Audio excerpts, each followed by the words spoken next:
If you do not understand your lymphatic system, you will not understand anything of what the medical doctors loosely call diseases. Medical doctors blame all a man's suffering, all the pain, all the swelling, all the tumors, all the cysts, all the fibromyalgia, all the lupus, all of these things they blame on ticks, they blame on Epstein-Barr viruses, they love to blame the pathogens or the little microbes of bacteria. They love to blame all these people. The problem with it, nothing could be further from the truth. This is the problem. They're riding a wagon down the wrong road, and that road is dark. There's no answers. There's no answers to the questions down that road, and everybody ends up getting hurt or dying going down that road. Nobody walks out of medical treatment with a robust sense of vitality and health, because that's not their gig. That's not what they do.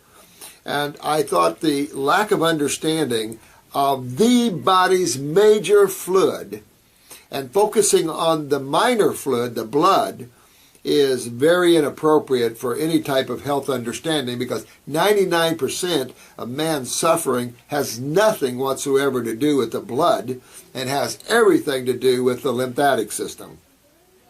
So let's go over the body's lymphatic system, because it's real easy to understand that system. The theory allopathically doesn't fit if you understand the body's lymph system and you start watching it work properly. When you get it fixed, you will start to confirm and see all these things we're going to talk about here.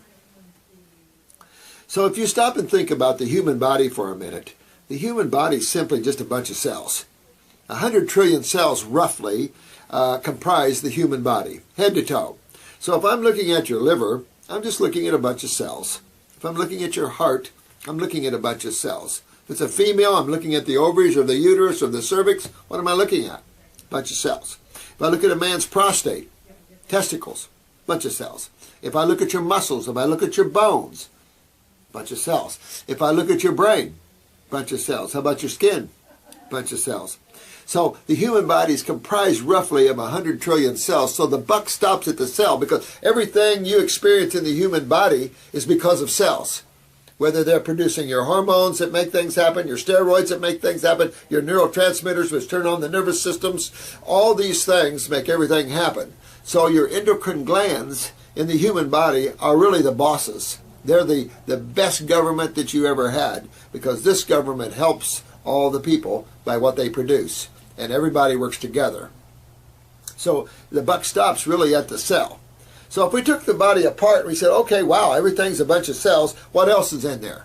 Well, two major fluids. There are two major fluids that flow around all the cells. These two major fluids are called interstitial fluids, which simply means fluids that flow around the cells. Right? Now, that comprises the predominance of the human body. Outside of that, you have some bacterium, which is essential. Every septic system I know of has bacteria in it, and you would never kill the bacteria in your septic tank. You do that, and you're in trouble, and we'll go over that here in a minute. People have some viruses. Get rid of them. They're easy. They're proteins. They're not little single-celled organisms. They're like antigens. Their job is to bond, if you will, to the weaker cells to create immune response. You can have high viral loads in your body and never have a problem. High Hep C, high HIV viral loads, no problem. When they start bonding, now you have to the cell, now you have AIDS, or you have deterioration of the liver, or whatever virals that are involved. HPV, it doesn't matter. But till then, they're just a protein that you can detoxify out of the body. Doesn't matter. Herpes, it doesn't matter what it is. You can detoxify these out of your body. Now, we got some protozoas. Some people have worms and flukes. Okay, clean these out of the body, not difficult. And there's some chemistry in the body. But outside of that, the predominance of the human body is simply just cells and two major fluids. And these two major fluids, of course, their job is to take care of the health of the cells. Right? And these two major fluids are very simple to understand, because it's easy to understand what one has to do to be healthy. Every house that I know of is full of, have two rooms in them that matches these two fluids. Cars have these two areas in them so the motor can run efficiently. Everywhere that I see in the world, you have two things taking place. Creation is more or less a consumption and elimination activities. Almost everywhere you see is consumption and elimination of energetics, of chemistry, and then the elimination of wastes or byproducts from the interaction of chemistry. Whenever chemistry comes together, there's always byproducts eliminated from this. So we see that in industry, and of course we call the byproducts of industry pollution because most of the places just dumped them in the water, dumped them in the air, dumped them into the ground. So we lightly call that pollution. But plants eat and eliminate, animals eat and eliminate, humans eat and eliminate, everything eats and eliminates at this level. Well, that could also mean the cells, right? Every cell in your body just about eats and eliminates as well. So we find that we have two separate issues that we have to deal with. The eating or the consuming of nutrition, but then also the eliminating of waste. Because some people don't stop and think that the reason why you eat is to feed 100 trillion cells. Every cell in your body requires carbon, which is sugar, and oxygen, just like a car. Carbon is gasoline. Got to have it or your motor doesn't run. If you don't get a sugar, if you don't get glucose or fructose or galactose as a baby, you don't run. That's not good. You're going to lose your cells. Because glucose or fructose or galactose is broken down into carbon, which is carbohydrates, is carbon chain constituents. That's why they're carbohydrates. And you have simple carbohydrates and you have poly or complex carbohydrates, which are called starch. But carbohydrates are simple fruits and vegetables. That is the requirement of most vertebrates on this planet, is to have some. And our particular species, the Homo sapien, is exclusively fruits and vegetable eaters. Herbivores, exclusively vegetarians. We're frugivores, so our diet should be exclusively fruits and berries, and maybe some melons. Hard for vegetables even for the Homo sapien, but we can tolerate them. But nothing else. We are essential carbon beings. Remember the carbon print. Oxygen, here's our carburetor. And we mix oxygen and carbon at the cellular level to get ATP, adenosine triphosphate, energy for the cell. So vital that we have those. So nutrition is important, no question, but it's easy. Nutrition is easy to understand. It's easy to understand that no animal cooks their food before they eat it. That's easy to understand. Why do you cook food? You know, if you look at the Homo sapiens species, and this is according to National Geographic and many other well-educated groups, that the human species is a frugivore species. Just look at which animal in the world we resemble. These are frugivores. In other words, we don't have anything aggressive. We're not even like primates. We don't have anything aggressive that would show that we destroy our food before we eat it. We simply have very simple tools to pick, peel, and eat. It's that simple. So we're true frugivores. Of all the species, we're the truest of frugivores. And yet, we don't pay any attention to raising our fruits good. These farmers have lost their ability to raise good foods. They don't care anymore. Nobody cares. So we have some of the crappiest foods in the world here in America. Sad. We have to go to the tropics somewhere to eat decent anymore. I think it's just sad what's happened to this. This farm aid needs to turn up the heat on these farmers and start getting them to respect the land better and to respect the quality of their activity, their produce, so we all can eat good. You know, that's the key to survival, is consumption of some sort of chemistry or magnetics. But as vital as it is to eat, it is also vital to eliminate waste. And if you've had a little baby in your life, you have two things that you must do to that baby for that baby to be well. You must feed them, but you must also change the diaper, because he who shall eat shall also eliminate waste. And this is also true at 100 trillion cells. If you look at the body, you have basically two major kind of waste and one sub-major kind of waste. The major waste, one of the major wastes in the human body is digestive waste. That's obvious. That goes out the stool, goes out the colon. That's digestive waste. What about cellular waste? What about waste from 100 trillion cells? What happens? Well, medical doctors pretty much believe in the theory that you poop in your kitchen. Pretty much you dump your cellular waste right back into the venous system, into the blood. So, massage therapy bought on that theory, and if you do a lymph drainage, they're draining to the inferior vena cava, basically to your heart. Now, that means that you're taking sewage and pushing them toward your kitchen. I think that's insane. That lacks practicality. You don't see it anywhere in nature. Everybody's trying to get rid of the waste out of the house because they're toxic. No question about it. So you must understand that there's another channel for eliminating cellular waste, and it becomes very obvious. And you can see this firsthand. And you can see when you correct this problem of the inability to remove cellular waste, and you can begin to see the effects of that. So let's look at the great lymphatic system, because when we look in the body and we cut a piece of liver tissue off and we put it under a microscope and we throw it up on the wall, what do we see? We see a bunch of cells and two major fluids. One of the major fluids is moving fairly quick. That's the blood. Now the blood only comprises 1/4 of this fluid. Only 1/4 of the fluid, and medical doctors are fixated on that fluid? Are we really? What's 3/4 of interstitial fluids?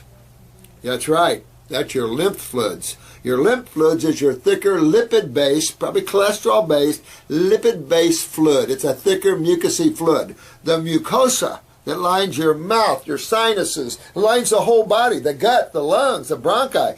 All that mucosa is part of your lymph system. Your lymph system is the body's gigantic sewer system / main immune system.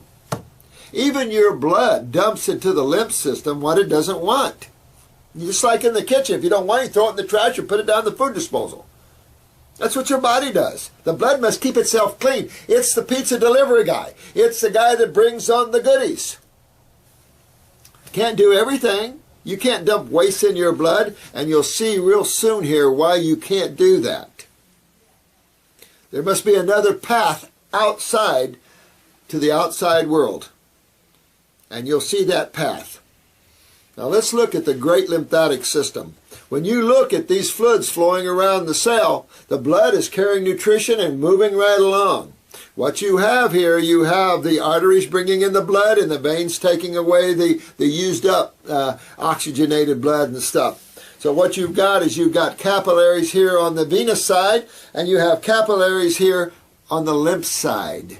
Now, the problem with the venous capillaries, they're too small for most proteins and acids and cells, so the body can't dump waste back that way. It must go the lymph way. So the lymph takes any damaged cells, the lymph takes all the waste from cells and carries them to the lymph vessels. Now, we have blood vessels, but no one's ever talked to you about your lymph vessels. And your lymph vessels simply are the sewer pipes in the human body that carry waste from the cells to the little chambers where these wastes are acted upon. And this chamber is the same chamber your house has out in the yard, or the city has if you live in a swankier neighborhood. So let's look at it in terms of comparing your body sewer system to your home sewer system, because they're identical. So when you have to go to the bathroom, we find a toilet or a hole or something, but in a house we generally have toilets here. We put our waste in toilets, we flush the toilet. We know our wastes are being pushed through the sewer pipes by the water. We know, if you know a little more about it, you know that out in the yard is a septic tank. Now, septic tanks are designed to where all your waste go into them. The liquids are ran off to the drain field and absorbed back down into the aquifers, being filtered through all the layers. But your solids are staying in the tank. Now, who's in that tank just waiting for supper to come along? Right? Bacteria. Absolutely. Your septic tank is full of bacteria. I used to build custom homes for a living, and when I put in a new septic tank, friends would say, "Did you seat it?" I said, "No, I don't seat the septic tanks. You'll smell it for a couple of days, but it won't take long." Because you can't keep microbes out. Well, this ridiculous, I gotta wash my hands, oh, bacteria. Tell that to an old farm boy that's lived on a farm around all kinds of hogs and cattle and all kinds of things. Don't be afraid of bacteria. Be afraid of waste. If you're going to be afraid of anything, don't be afraid of the messenger. Be afraid of what your bacteria is acting upon. This is the problem. Medical doctors still go by this antiquated Jenner Pasteur theory of the germ. And wasn't it Pasteur, I believe, died on his deathbed saying, "Whoops, nope, I'd killed one of my kids trying to prove something that's fallacy." We still live by that. That's what I love about science. It is about as constipated as you can get. Biological transmutations was introduced in the early 1900s, and some chemists are still going, Every biochemist I know of disagrees. Every chemistry professor disagrees to some extent. So just understand that science is already here. Science is God. Science is nature. This is a large laboratory or biosphere that is supporting untold amount of life forms on it. God knows and has it down, not man. Man is too busy trying to dispel what God did. Or put some kind of curve on it that has no basis in reality. What's going on is going on in life, and it's going on without the help of man. What man's doing is toxifying the planet even more. So your body does the same thing, from the cells to the lymph vessels to the body's septic tanks, and you've got hundreds and hundreds of septic tanks in your body. My house only has one. And the septic tanks in your body, of course, are called lymph nodes. And your lymph nodes are full of immune cells to take care of any damaged cells and bacteria. Now, what is the role of bacteria? To break down sewage? Same sewage in your septic tank as in your body? Absolutely. Because what is in a septic tank? Urine and stool. And I just gave away where your body gets rid of waste, didn't I? I just gave that to you. Because from the lymph nodes, medical doctors believe you reabsorb waste back into the venous system. They don't even consider lymph nodes as a big deal. They soon cut out your tonsils or adenoids or appendix or any lymph node you want. Just cut it. If it's swollen, cut it out. Okay, so let's look at this. Let's say that you got up in the morning, you use the toilet, you flush the toilet, and pretty soon you go, "Oh my God, this is backing up in my house. Something's blocked." So you call a septic man out. He comes out and he says, "Well, sir, your septic tank's full out there. Going to have to remove it." "Well, don't I need a septic tank, sir?" "No, sir. No, you don't. We can get that right out of there for you." Well, okay. So what if my septic tank was full and I had it removed instead of simply cleaned out? I had it removed, but I kept using and flushing the toilet in the house. Think that'd be a bit of a problem for me in the house? Absolutely. It'd start backing up in the house and run me right out, wouldn't it? Well, when you take a lymph node out, you got cells on the other side of that lymph node dumping their waste to that lymph node. What happens to that? Well, in many cases, the word was lymphedema, meaning your lymph system backed up, your sewer system backed up. But this isn't just a sewer system. Oh, no. We're not to the best part yet. So you never remove lymph nodes, just simply clean them out. And if you have a cancer cell in the lymph nodes, where else would you want the body to take these cells? Got any idea? You want to throw them in the blood, something like that? You know, that's obvious. That's your system that cleans you. That's your immune system. That's the system that helps the body keep clean. Just remember that. This is a vital system that's 3/4 of interstitial fluids. 3/4 of the fluids that flow around all your cells is your lymphatic fluids.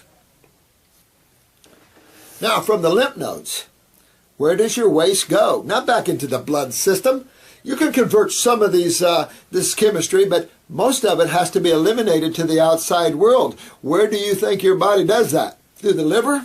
I've had people say through the liver. Through the liver doesn't expel to the outside world. No, but your 3 kidneys do. You have 3 kidneys that are the main eliminative organs of cellular waste, not your stool, your kidneys. Your right kidney drains your right head, your right arm, your right breast, your chest, your right hip, your right knee, your right leg, your right ovary, your right testicle, part of the uterus. Your left does the same thing. Well, wait a minute. I said 3 kidneys. 3 kidneys. Oh, forgot one. The skin. This is your largest kidney. It's wrapped all the way around you. What do you sweat for? What would be the value of a fever? This is simple stuff that medical doctors should be taught and should know. And you're going to these people that don't know this? That's scary. Because I spent a lot of years in emergency rooms, and all I saw with American medical doctors, stopping fevers, giving antibiotics. So instead of letting the sewage come out of the person, they kill the bacteria that's eating on it, they break the fever, they stop the body from eliminating its sewage. Oh yeah, the sewage is still there. Oh yeah, no problem. That's not the problem. It was simply the bacteria eating on the sewage that was the problem. Yes, there's some gnarly bacteria, but there's some very gnarly septic systems out there that are really highly clogged. The average person has a major problem in the lymphatic system. The problem with the kidneys, they must filter these cellular wastes. And there's a couple of glands, one on each top of each kidney, called the adrenal glands. They control the kidney. And when the adrenals are down, the kidneys are down. And it probably started the other way with all these high-protein diets, which are known to damage the kidneys. And then, of course, that broke down the lymph system, and that backed up into the adrenals, and now we have so much adrenal problems. The adrenal glands are unbelievable to you. They run your autonomic nervous system. That's all your neurotransmitters. They also neurologically affect your elimination from stool to urine. Then you have all your steroids, from cortisol, that is sugar metabolism, hence hypo or hyperglycemia, all the way to stilbestrol, breast shapes and sizes, all the way to mineral utilization, except for calcium, that's parathyroid. So you got tons of things going on, your estrogen, your testosterone, your aldosterones. You get all these sort of things are all created in the adrenals. So to have those adrenals down, not real good. Just in the beginning of this, I was dressing a lady that thought it would be okay to take corticosteroids in terms of pharmaceutical steroids because that would heal the adrenal glands. No doctor on this planet believes that.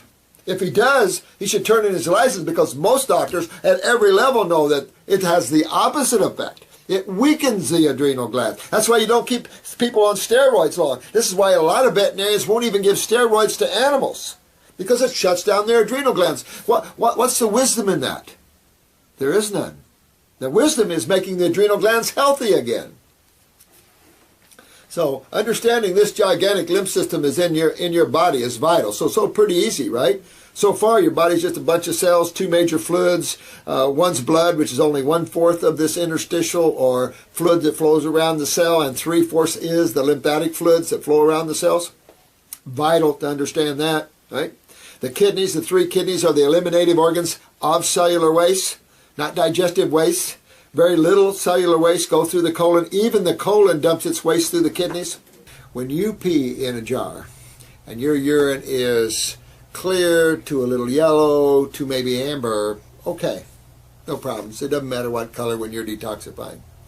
But if your urine is clear, there's no sediment in the urine, there's no mucus threads in the urine, you're not filtering your lymph system. Remember, your urine should have chemistry in it. For males that pee in a toilet, your urine should head toward the bottom of the toilet. It should be more dense than the water, because you have sewage in it. And so, important to check your urine once in a while and make sure you have sediment in it. You'll only know whether one kidney's filtering, but at least somebody's filtering. If your urine is clear, forget it. You're not filtering your lymph system anymore. And that's when you start having symptoms of pain, swelling. Pain and swelling are some of the symptoms of the lymph system backing up. Now let's go one step further, and I think this is vital that everyone understand this next step, because it is also simple to understand, but vital to understand, because this is the core of basically all life in creation, and of course particularly relative to you on this planet right now. From a perspective of a chemist, all life is nothing but chemistry. And chemistry, all these chemical compounds are all made from the elements. And we call the elements elements because those are the building blocks of all creation. And they found a couple of new elements the other day. Named them some kind of goofy names. I couldn't even pronounce them hardly. And I brought us up to 123, 126 elements now, I forget. So we have a fair amount of elements that make up and comprise all of chemistry. Calcium, magnesium, sodium, potassium, zinc, arsenic, oxygen, hydrogen, carbon, helium, nitrogen. So we have all these components that make up all of life. And then because we thought we were maybe better than God or something, we decided to play with chemistry. I had a chemistry set growing up. I always loved chemistry. Science. I excelled in science. I love science. I love to see how things are put together and how they're made. But they must fit. Our theories and our understandings must fit like a hand in a perfect glove with creation and this biosphere and the activity and the life and times of all the species. Everything must fit. Diet, nutrition, everything from elimination to activity, to rest. All these aspects of life must be observed and understood. Man, his mind has carried him so far away from the world, the biosphere, the planet, that we feel like we're the superior ones on the planet. And I thought that has done nothing to serve man well at all. It's created a narcissism and a I don't care about all life. So in chemistry, we've made a lot of things. We've made coal tar products. We made antifreeze products. We've literally made plastic everywhere. We've literally made all kinds of things. Ink. We've done all kinds of chemistry out there. Of course, in doing that, we've had to break apart the chemistry that was created by the Supreme Being. Chemistry in nature is all bonded together. Where arsenic in nature is a microtrace element, is a nutritive element. If I bring it forward like a elemental, say like calcium, and I take it at that level, I'm going to die from it. So God put everything in proper ratios and magnetically bonded together. When we go in and we rip apart chemistry, we break the magnetic bonding. Now we have an open-end magnetic bonding or ability to bond with something else. So what we've created is free radicals from the bonding of chemistry in ways that we don't understand yet. We don't know what's antagonistic chemistry to another. We know some things, like vitamin C is antagonistic to calcium. So we know some of these things, but we don't know very much of them. Studied chemistry all my life. So that's a problem. But there's one thing you must understand. No matter how much chemistry we're looking, let's say we had 10,000 compounds in front of us, and we had 100 elements in front of us. How many sides can we divide all this chemistry into? How many sides are there to chemistry? Of all these thousands and thousands of compounds and probably hundreds of elements, how many sides can we divide this up into? Most of you already know that. A lot of you don't. And that is simply 2. 2. I don't think there's anything much more simple. So what you see in God and you see in creation is the simplistic and the complex. You must understand the simplistic before you understand the complex. Because if you jump into the complex, you lose. You lose the simplicity, because the simplicity is the foundation of the complex. And so we tend to praise intellectualism and academics. The problem is sometimes the more education a person has, the stupider they are. And you see this a great deal in allopathy. A stupid modality that it ranks top of the killers of the planet. Last year in America, I think it was Gary Noel and a couple of other people put together, but I'm telling you, the website is full of these facts and figures. Even other medical doctors are squealing now on other medical doctors. Over 1 million people killed last year allopathically. 1 million! None naturopathically, but I'm a state and I'm going to protect its citizens. I'm going to bar naturopathy, but I'm going to allow allopathy. Oh, it kills a lot of people, but it's okay. Nature doesn't hurt anybody, but no, for the sake of the well-being of the people, we're going to allow the killers in and those that do no harm out. I find that totally interesting. Now, there's two sides to chemistry. What are they? Now, the nature of these two sides of chemistry is vital to understand. The two sides of chemistry can be paired or can be compared to male and female. The one side of chemistry can be considered the men. The other side of chemistry can be considered the ladies. Okay? Now, the male side of chemistry is by far the aggressive side of chemistry. Men are aggressive. They like to tear things apart. I was asking a guy the other day if he had a screwdriver because I wanted to tear this phone apart and see how it was made. That was the male side of me.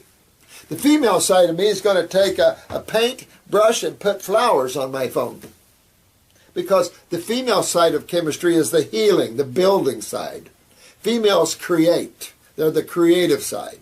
They sing, they dance, they write music, poetry, they knit, they make quilts. The male side of chemistry tears things apart.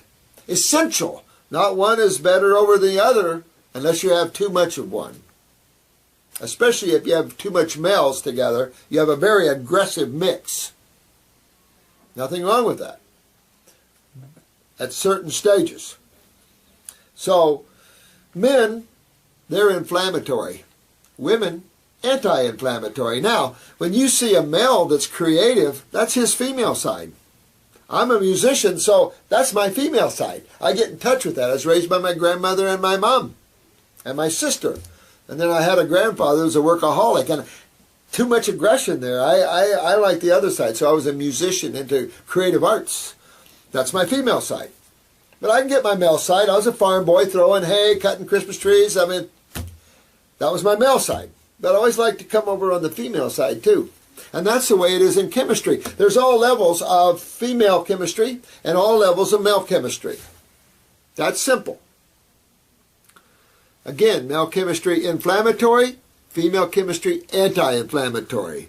To make it simple, male chemistry is referred to as corrosive chemistry in chemistry. And of course, the name of male chemistry is acids. Acids are the corrosive side of nature. Very aggressive. The main side, or predominant side of chemistry on this planet is called base chemistry. Or another word that's highly used is alkaline chemistry. The base or alkaline side of chemistry is the female healing side of chemistry, which used to dominate this planet by 80% to 20%. In other words, the atmosphere at this level and fruits and vegetables predominantly were 80% base or alkaline chemistry to only 20% acid. In other words, there's a lot more calcium, magnesium, sodium, potassium than there was phosphorus, iron, and the acid side. And this was very important because your blood is predominantly base chemistry. 7.4 is the pH of blood, or should be. So you can't dump acids into the blood without severely hurting yourself. Matter of fact, if your blood becomes acidic, what is the end result of that? Well, about 4 minutes from now, I'll be probably putting some flowers on your grave because your blood can't be acidic without killing you. That's simple. So you can't put acids in the blood. It must be regulated. So phosphorus in your acid side, your nitrogen side of chemistry, is the lowest side of chemistry. Man has to do the other way. For some reason, medical doctors think protein is the cat's meow, and the body can't even use it. So what we have is a recommendation of high acid foods in life, grains, beans, meats, cooked dairy products. All these are highly acidic foods into a blood that is supposed to be alkaline. You can imagine that doesn't make the blood very happy. Matter of fact, the blood's shocked. Oh my God, if you just ate a piece of meat, you could die from that. Because of the dominance of acid chemistry in the blood, you could bring that homeostasis of blood down to the acid side. That's it.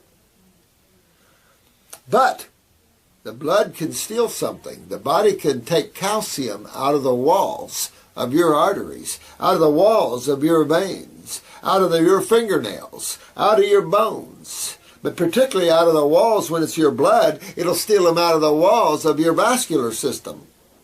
And guess what your symptom's going to be then? Bruising easy, varicose veins, spider veins, hemorrhoids, brittle fingernails, osteoporosis, scoliosis. You can just keep going right down along like connective tissue weaknesses. Everything starts bulging, herniations from aneurysms, go right on down the road. The body's stealing from its structure to fight acids. Because in this world, in this planet, if acids win, you lose. National Geographic did a beautiful show on the Appalachian Trail, and they were showing all these states, and there was park rangers, forest rangers in each of these states checking the water. And this one forest ranger says, well, you see that six-legged frog down there? Whoa, wow, what's that six-legged frog? It's a mutated frog. Well, how did that happen? The forest ranger said, acid rain. The acids are coming out of the atmosphere. You know why? Because pollution is acidic. Some of these countries I can't even go into anymore because it burns me so bad to breathe. They don't have catalytic converters.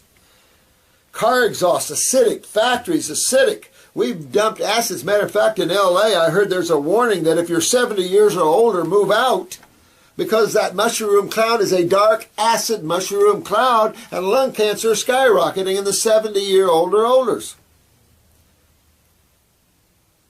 So now you're getting a good understanding that acid side of chemistry, not necessarily our friend, we need it. Your body produces a few acids. Hydrochloric acid, that's stomach acid, and it's needed to release pepsin because your body cannot use protein. Your body can only use what proteins are made of, and that's called amino acids. You get plenty of amino acids in fruits and vegetables. All the strongest animals in the world do not eat protein. Notice that? Your primate families, very few do protein whatsoever, and that's only where they're trapped and are forced to. Unless it's that wild primate family right now that were released, where man got them stuck on meat eating. Now they're eating other monkeys. They're cannibals. Totally bizarre for that species. So your primate family and your herbivores, your elephants, your horses, and your cows, some of the strongest animals on this planet. Note lacking endurance. We use them for their power, and of course, very intelligent beings. And they don't eat any meat at all, no protein at all. What's that? And our species fits right in with the frugivorous species. So this concept of protein, I could go over that for hours, holds no water whatsoever, and only serves to break down the human body. There's been one study after another study through the years, and last year, Shepard Smith was saying there was a 30-year study, I believe, linking high-protein diets to colon cancer. What they're not looking at is that same damage to kidneys. If your creatinine in your blood is more than 0.6, you're starting to lose your kidneys. I don't care if it's within normal ranges. You know, we look at things a little closer here in chemistry. So, watch yourself. So, what about your lymph fluid, though? Your blood has to be base chemistry, alkaline chemistry. Well, let's first establish a fact. Most cells, matter of fact, all of them I know of, eliminate waste. Got to. Essential. Because they're consuming. When you consume, you must eliminate, correct? So, cellular waste, what side of chemistry do you think most of them lie on? Absolutely. Acids. Acids are generally the byproducts of metabolism, respiration, all types of chemical interactions in the human body, outside of the human body, it's everywhere. Most of these byproducts are acids.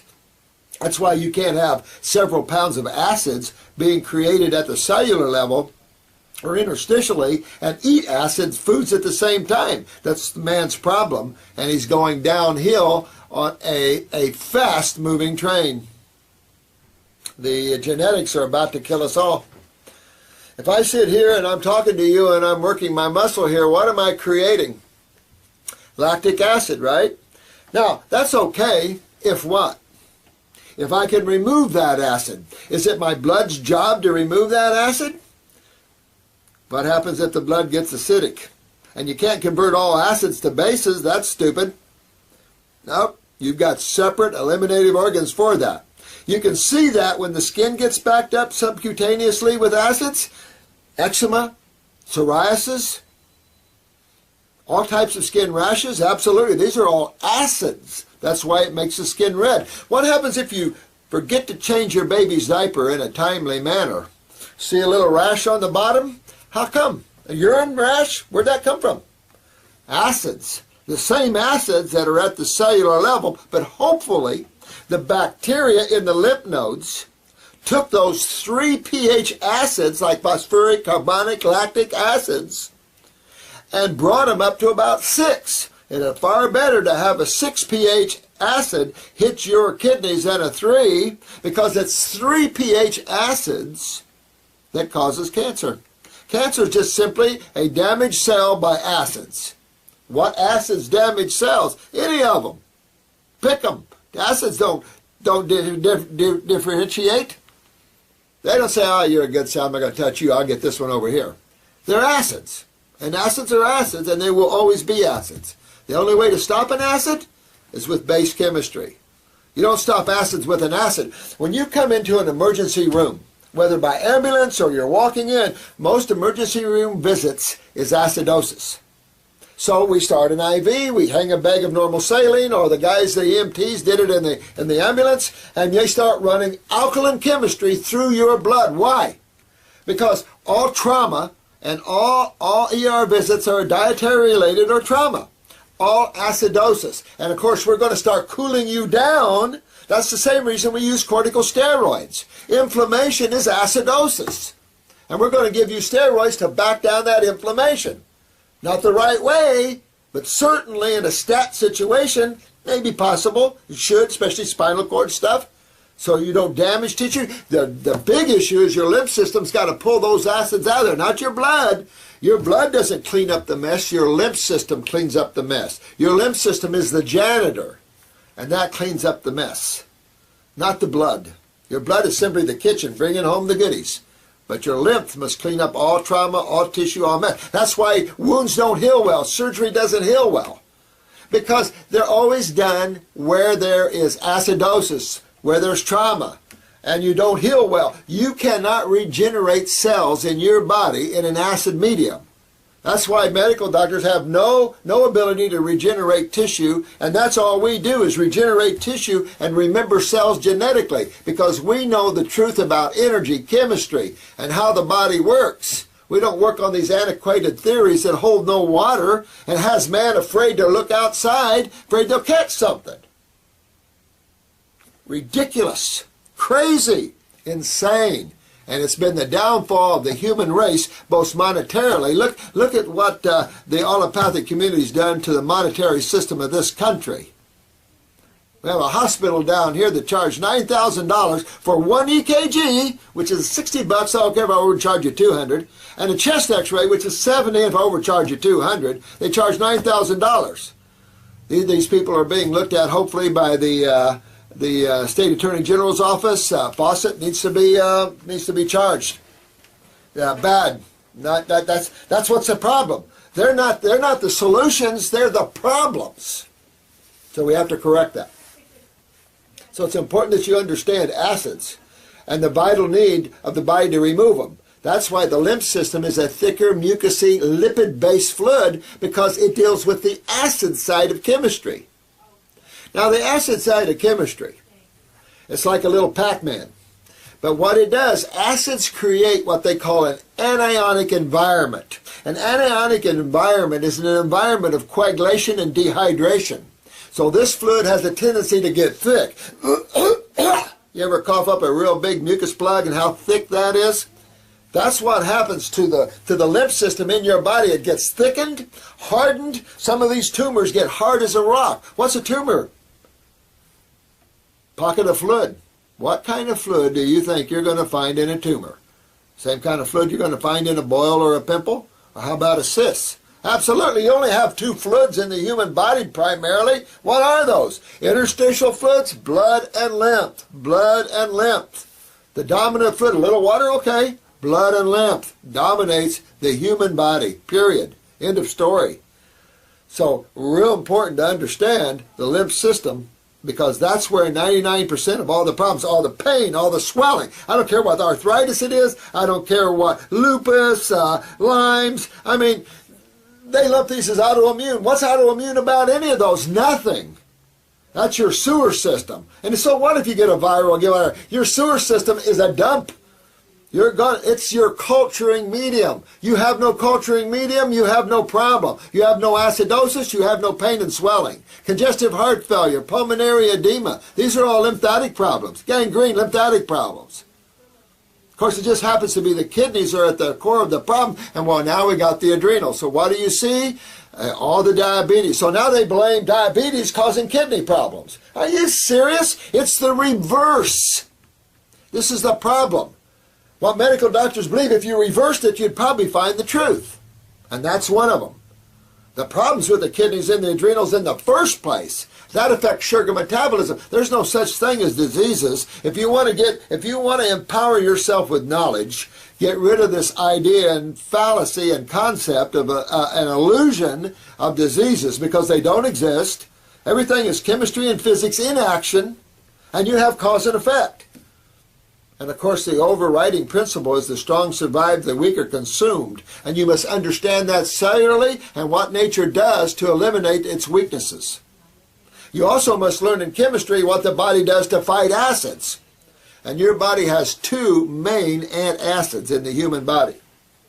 And those two main antacids in the human body is number one, cholesterol, and LDL, of course, is what your adrenal steroids are made from. HDL is phospholipids, all in the cell wall. Why? Protection against acids. Your body must protect itself against the use of acids. There is a protection with estrogen. Estrogen is acidic. But what protects the body from too much estrogen burn? Progesterone. How about testosterone? Progesterone. You can use any corticosteroid, would work. How about hydrochloric acid in the stomach? Bicarbonate from the pancreas. So if you have true acid reflux, you're going to have bicarbonate problems in the pancreas, aren't you? Absolutely. So understanding this war between the two sides and what the body has to do to win, because if acids win, you lose. And you can name any condition there is out there, and you're going to always use the word acidosis. Acidosis, acidosis. There's only two sides to chemistry. Pick one. There's only two major fluids of the human body. Pick one. You're going to be 50% right. How'd you like to go to Las Vegas and bet $1 million and know you got 50% chance to win? So, real important to understand the gigantic lymph system and the role the kidneys and the skin play in the elimination of this, and that the adrenal glands are the controlling parties to the kidneys. And of course the thyroid controls how the fevers of the body and can control the elimination through the skin. So getting healthy is primarily focused on the lymph. Blood is easy. Just change your diet to fruits and veggies. You'll clean the blood, everything's good. But I got to go through the blood to get to the lymph. And vegetables are not good to get to the lymph. Only fruit and berries and melons are good to move lymph. And especially your subacid and acid fruits are the king of moving lymph. But you got to get the kidneys to filter, means you got to get your adrenals up. So we use herbs to help do that. We use herbs to pick up the adrenals. We use herbs to get the kidneys to filter. We use herbs to move the lymph. Outside of that, you have glandulars to help these endocrine glands to pop up and do better. But it's a trip. Getting well isn't taking one supplement. Getting well isn't taking a pharmaceutical. Getting well isn't taking something magic out there. Getting well is a process of unwinding what you created unknowingly, but what you created in your own body. So take time and understand this lymph system, and take a look at your lymphatic system, because it is the system that is protecting you, but it's also the system that's hurting you. You know, the ironic thing is most people die on their own waste. And these are acids. So understand the lymph system. Understand that fruits and berries and melons are the best foods for lymphatic congestion. Whether you got sinuses, you got tumors, it doesn't matter what you got, it's all lymphatics. Interstitial fluid, tumors are interstitial fluid, cysts are interstitial fluid. Not moving anywhere very fast. And these tumors will break up as the body isolates this acid mix. The body will open up, and when the pathway's open, your body is the smart one. We're the ones that clogged our bodies, acidified our bodies, and broke down our bowels and our kidneys, clogged our lymph systems with all this crap milk. And now we have serious lymphatic problems. And you're not going to get rid of them in 2 weeks. You got moving that lymph from head to toe is miles long. You got some work ahead of you. But the good news is there isn't anything your body can't regenerate. We regenerate anything from brain cells to toe cells. So it's really cool to get on the health side of this. You lose that medical disease dark side that they're totally lost in the woods somewhere. Someday maybe they'll find their way back. But you have to take care of your body and your health. And you must knowledge up, please. And then you'll be okay.